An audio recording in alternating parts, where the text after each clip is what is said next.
everyone. Good afternoon. My name is Jason Greenspan, and I'm a testicular cancer survivor. In May 2012, I was 18 and in my senior year of high school. I was just on the couch watching television and had a simple itch. That itch ended up being the most important itch of my entire life.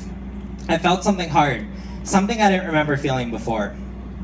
I went to the doctors a few days later, and he said the words I never thought I would hear. You have cancer. When the doctor said those words, my world stopped. All I could think of is what would my future be like. I had no idea. What about college? What about life? What about kids? At 18, you don't really think about having children. That usually comes later in life. Would I even want to have them? All these questions kept popping in my head, and I thought endlessly about. After researching more about testicular cancer, I realized that it's a very beatable cancer if detected early. It's actually 99% beatable. I was lucky and I caught it pretty early. I caught it at stage 2A. On the morning of my surgery, I went to the hospital, got checked in, and sat in the waiting room where I was sitting with my family. I had actually just ordered a movie poster off eBay and it was supposed to arrive later that afternoon, so that helped me a lot because I was super nervous. I now thought that everything was okay and my nightmare was finally over, but it turned out the worst hadn't even started. I needed to have 9 weeks of chemotherapy. When you think of the word chemo, you might think of someone with no hair.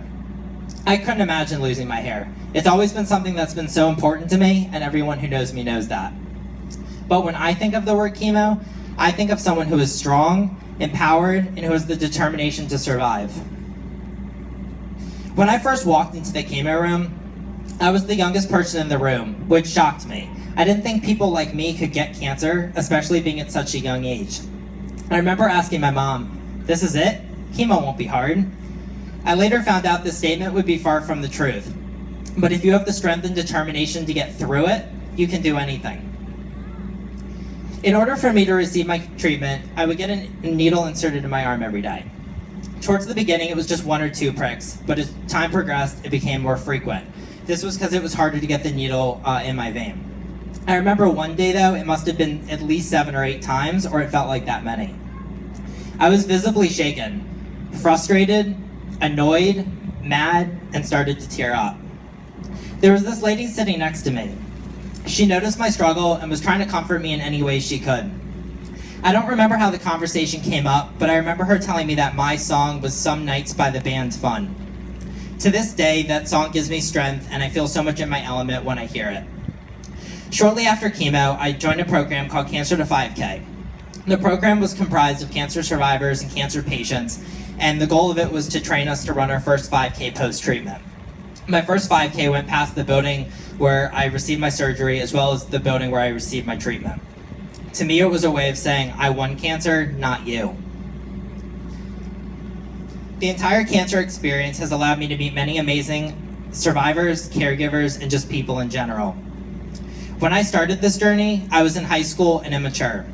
I always say that things happen for a reason, you just don't know what those reasons are.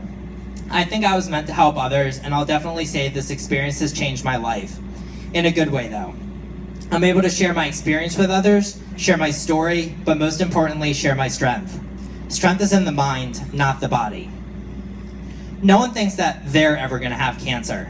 When you hear the words, "you have cancer," your life changes forever.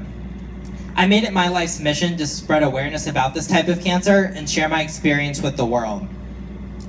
This was just my cancer story. There are millions of others out there, unfortunately, but we can help lower that number, at least with testicular cancer, by making sure that everyone is aware of testicular self-exams. Doing a testicular self-exam only takes a few minutes, but can save your own life or the life of someone else by telling them about it. Tell your friends, tell your coworkers, tell anyone you know that's in that age range. Remember, 15 to 34 years old. And just remember to check. Thank you.